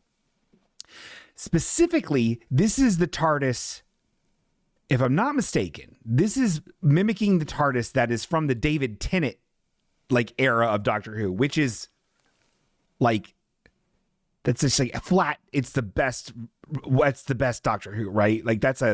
I'm not a big Doctor Who guy, but I did watch up until about halfway through Matt Smith, and I was like, I can't deal with this. And then stopped watching. But David Tennant ruled. And how do I know it's a custom blue? Samantha, I guarantee you 60 million % that is not a standard color blue that is out of the showroom. There's absolutely no way this is out of the factory blue. Ain't no way. I've never seen a Scion XB, and I know this car inside and out. Desiree has it. I'm a big gearhead, as everyone knows. There's absolutely no way. If you can find one that is this, I'll give you $3 million. You ever challenge my car paint knowledge again on this show, we're going to have words. I'm just kidding. And it's a specific blue. There's no cars are this color of blue, right? That's a fact, right? That's a fact, Jack. Look. I mean, it's not the best resolution, but there's not even any glittery business. It's it's just a blue. Anyway. So, okay, explain to me Alons, ALONS, and then the New York symbol, which is the state, and then the letter Y. What's this mean? Alonzi? Karis, if you can explain that to me, I'll finish talking about the rest of the elements on this thing. So it is the TARDIS color of blue. Okay, now everyone's being really cute. Oh, the Doctor Who says it. Okay, I don't remember him saying it, but I believe it. You can't find this. This doesn't exist. I promise you. I'm going to do research, and I'm going to come back next episode with some hard facts. Anyway, there are decals and things on this thing that appear on the telephone police box that is the TARDIS. It's a whole thing. It's a time machine, and on the back it says blue police call box. It looks just like if it was, the TARDIS, but it's a car. There's even a little light on the top that has the light on it. And then so I'm like, well, okay, it's kind of like the conversation we had about Halloween costumes. They went through the paces to make this as legitimately looking like a police box from a weird British sci-fi show that they could. None of this stuff came, there's no Amazon kit for this. They put in the work. Where it falls apart. Oh, sorry. Bikini Babe was on my, my desktop there. I apologize for, oh boy. Anyway, where it falls apart is they really have a lot of weird accessories and shit on the inside of it that just makes it, I don't like. So they have like the 3D glasses and like a hat. And props to Karist for taking close photos of the inside of this person's car, by the way. This is the kind of dedication I love to see with Bumper Grumbles, by the way. I want you to invade people. Does that make sense? And so I assume this is like some sort of 3D printed TARDIS playset thing. I don't know. But then they have like My Little Ponies that are like custom My Little Ponies to look like the Doctor, and I'm assuming Rose. And that's just like, okay, I feel like make the outside look like the TARDIS and then on the inside just be normal. Right? Maybe at most get like maybe you have like a tan like interior, but just calm down. I don't know. So I have mixed feelings about it. Some Doctor Who was really good. Other than that, I don't care about Doctor Who. Okay, so now there's this next one here. This is one that I don't know if I saw this or if somebody. Oh, this is Dwibbins. Dwibbins sent this in. And this is some sort of car. It's very close up, which I do appreciate. I don't even need to worry about the license plate. And it says on the back window, there's only one Bumper Grumble on this one. On the back window in white vinyl. Oh boy, what does it say? In three, I don't know. I'm counting 3 different fonts. Maybe it's just 2. Oh, maybe it's just 2, but they're very weirdly sized. A lot going on. There are 2 different types of Wine Mom font.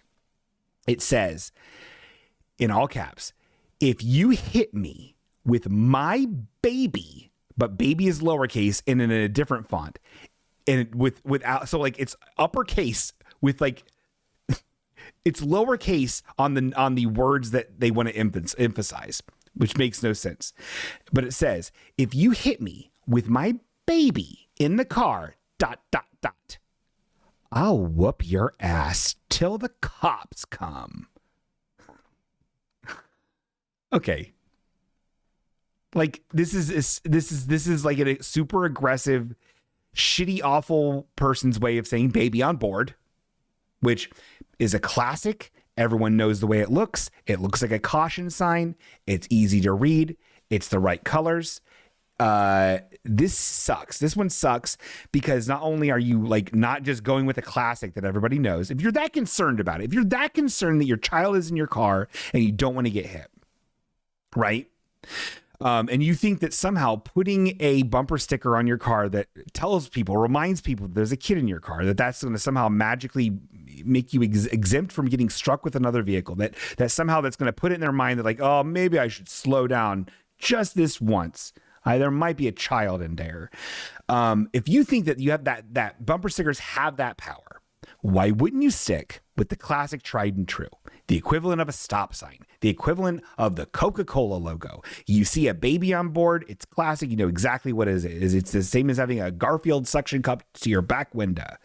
But instead, they decided to not only get it when it's almost illegible, you have to actually like figure out and decipher what the fuck they're saying because of the length of what this is, the horrible font choices, and even the size of it.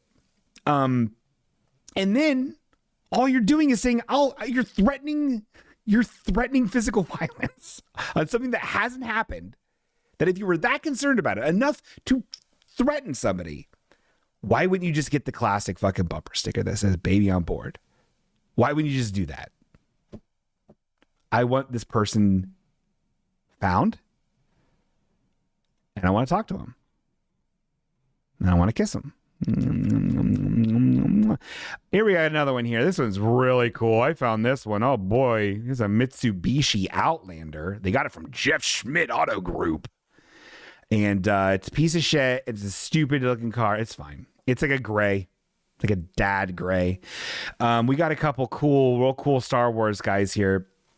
I love it. I love it when people really side with stormtroopers in the Empire. It's great. They really want to show it off. So you have on here, you have and again, in a really weird placement. They never place these things right. They didn't even place it straight with the seam of their back hatch. We have that whole like, oh, I'm peering in from underneath a cloth of some sort. Like I'm pulling up the cloth to peek out from under the side. It's the same thing as having the cats that are just like, showing below the nose is just cut off and it's just the top of the cat's head. It's the equivalent of that. I've seen a million of these anime people. They do it a lot with anime people. And this is a stormtrooper peeking out from under. It's black vinyl against the gray of the car. You can barely tell what it is. Not very good. Not a very good choice. And then once again, I love this. This is so funny. And then on the back, we have in Star Wars font that they found on defont.com. And then whoever made this at the flea market, that's the fucking font they chose. It says the Empire doesn't care about your stick figure family. And then you have an AT-AT, an all-terrain transport. All-terrain, what is it? AT-AT, all-terrain armored transport. An Imperial walker. Walking around, shooting at the stick figure family that are running away very quickly. And then there's also a TIE bomber. It's a TIE fighter, and it's shooting. It looks like it's about to shoot the AT-AT, but it's insane. Armored. Okay, it is armored. Thank you. Armored transport. It's tacky. It's threatening violence in a weird, fucked up, weird way. When there's enough, we give enough. It's fine. They got the BK coffee eye on that TIE fighter. They kind of do. Maybe they prophesied this whole thing. Anyway, look, I mean, even this, like the stick figure family, like they're running. Actually, honestly, truly, the best designed part of this whole tacky fucking sticker is the stick figure family. There's a lot of animation, and the mom's got boobs. Wow, wow, wow. But it's a stick figure family, and they're all running. There's a child up in the air. I can't tell if he's been blown up into the air with the laser blasts, hitting the ground and shrapnel and stuff like hitting him, or if he's just jumping. And then the father is pushing a baby carriage. There's a baby in the mix. The mother is running, not even at this point, holding a child, a very small child that's leading the pack. All around, this is a horrific example of what a family is. And then also, why are you so jealous of someone's family? It's very strange. It's very unhinged. Do I think the stick figure family thing is a cool thing? No. But at this point, it's so fucking prolific that it's like, who cares? It's honestly a classic stick figure family, a classic one. I'd be like, that's quaint. But now they're all Harry Potters or Star Wars ones. Oh, there's 2 Leias and there's 4 R2-D2s. We even have a Chewbacca. That's the doll. I get it. Like, I'm tired. I'm so tired. I'm so tired. Anyway, this sucks. This person sucks. The Empire's Nazis. I don't know why no one puts that together. Here's a cool one. And this is a fun activity that we can do after this. I saw this when I was going to, when I was getting a pizza, and this is a truck, big old beefy truck. And then we've got a lot going on the back window here. Let's start with let's start with the biggest one. All right. It is it's the Pledge of Allegiance drawn, but it's the American flag. So it's in a way that it's italicized cursive font, which I did not even think was legal to make. So I think someone just took a cursive font and then like deformed it and fucked it up so it would fit as the stripes of the American flag. So you have this interchanging red, white, that has the whole Pledge of Allegiance, everybody. We did it. We did the Pledge of Allegiance, and the stars are blue. And it's very good. It's a very good thing. Oh, and then, oh, shit. Yeah, good call, Dwibbins. I did not even notice at the bottom we have a really bad logo. And it says Wade's Custom Vinyls. If you can choose to not have that on your car, like why would you put that? Like, cause these things come on like a big sheet, and you can tell what's on the sheet, and you line up the sheet and you put it on. You take off the adhesive protection layer, you put it on there, you rub it on down. You can tell what you're about to put in your car. And they chose to fucking put, like, it's not like a roofing thing. Like if the people change your roof out or whatever, and they're like, hey, we'll give you a 10% discount if you keep this sign in your yard for 3 months. And they're like, okay, yeah, do it. We'll do it. And it says, Jimmy's Roofers. We did it. It's not that. Maybe he knows Wade from Wade's Custom Vinyls. We probably should look up Wade's Custom Vinyls. We do have some other shit here. Oh, this person just loves showing off brands. We got I can't read this. It's a shitty looking font, and it's also like half picked off by age and weather.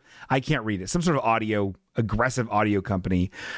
We have Outlaw something. It's some shitty looking. There's a skull with a bandit mask on it, and then the bones of a skull and crossbones are actually 2 wrenches.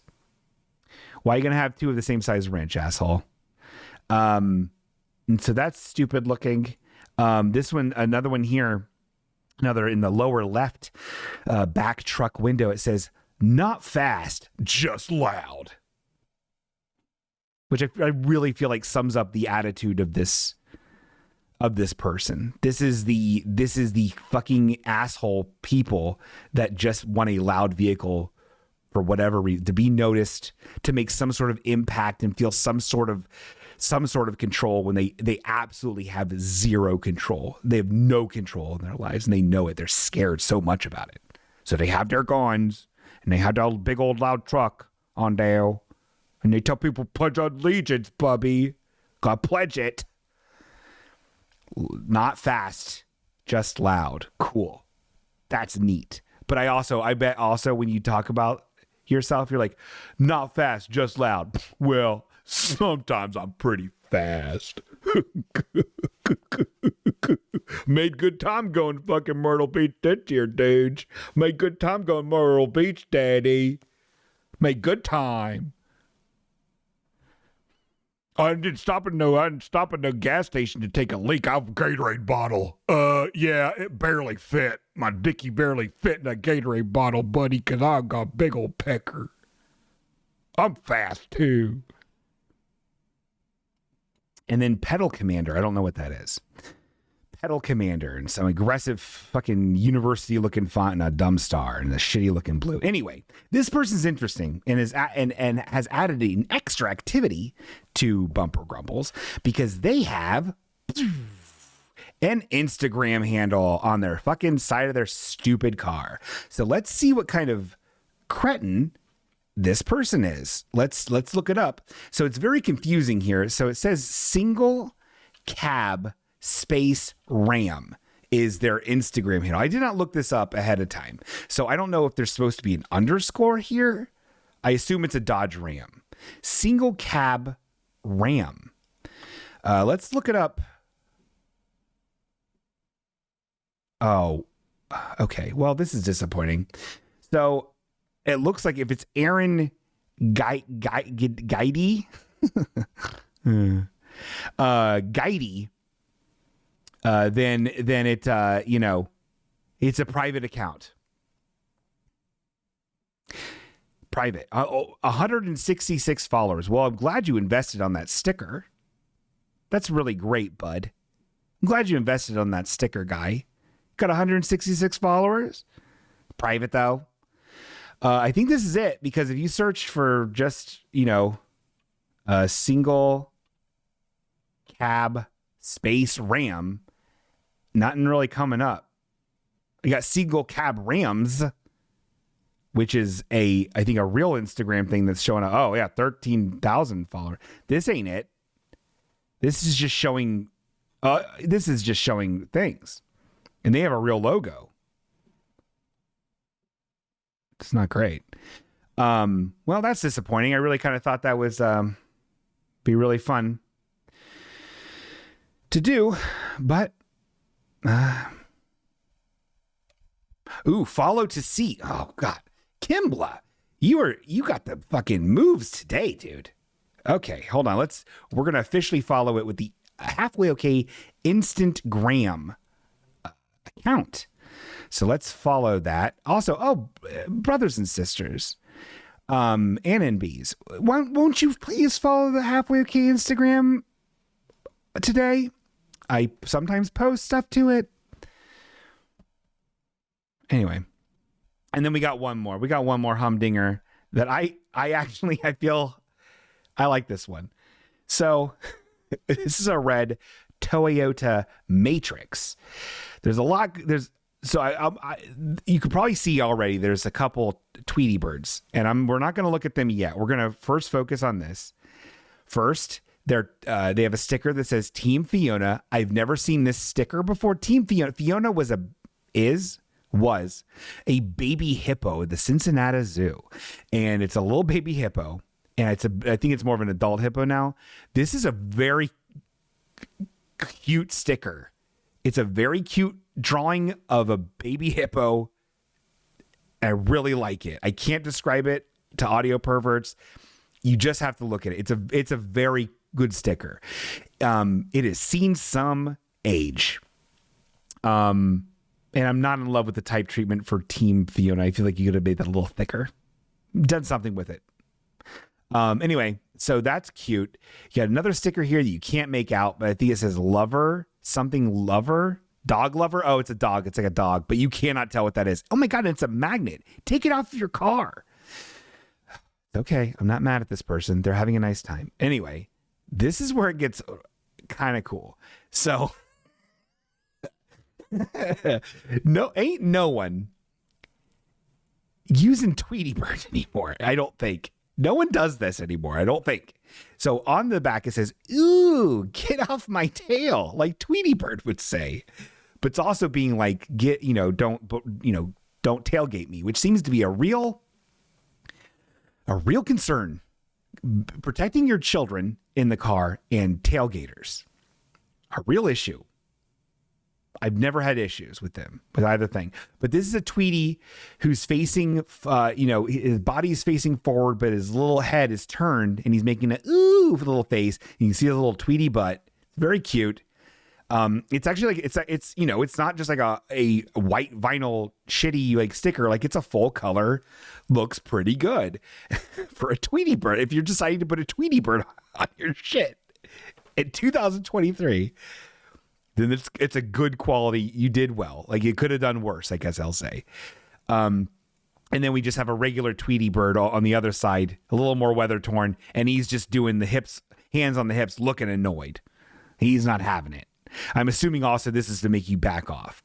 If you remember, back off and the Yosemite Sam, like mud flaps on like big rigs was a thing like that. Like I feel like really ushered in this new age of stickers and car accoutrement telling you to not tailgate, encouraging you to back off.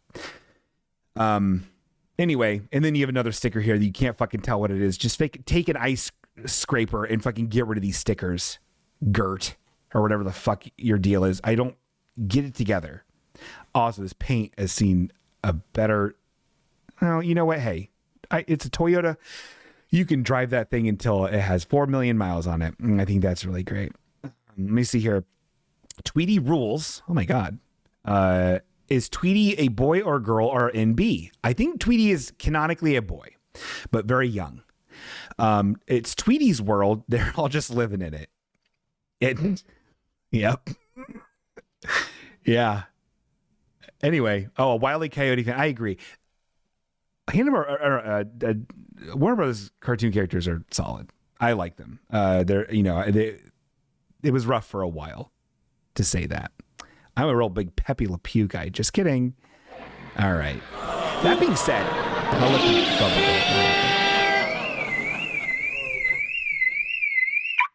Yeah, I know Pepe Le Pew, rapey, sex pest, Weinstein-y.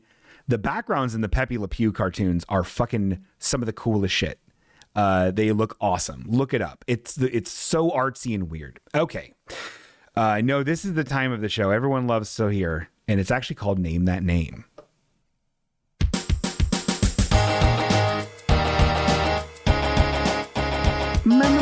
Okay, Name That Name is everyone's favorite because this is when you get to find out, one, how many people are currently subscribed, and then also you get to find out if you win a free few wonderful items like stickers and other things.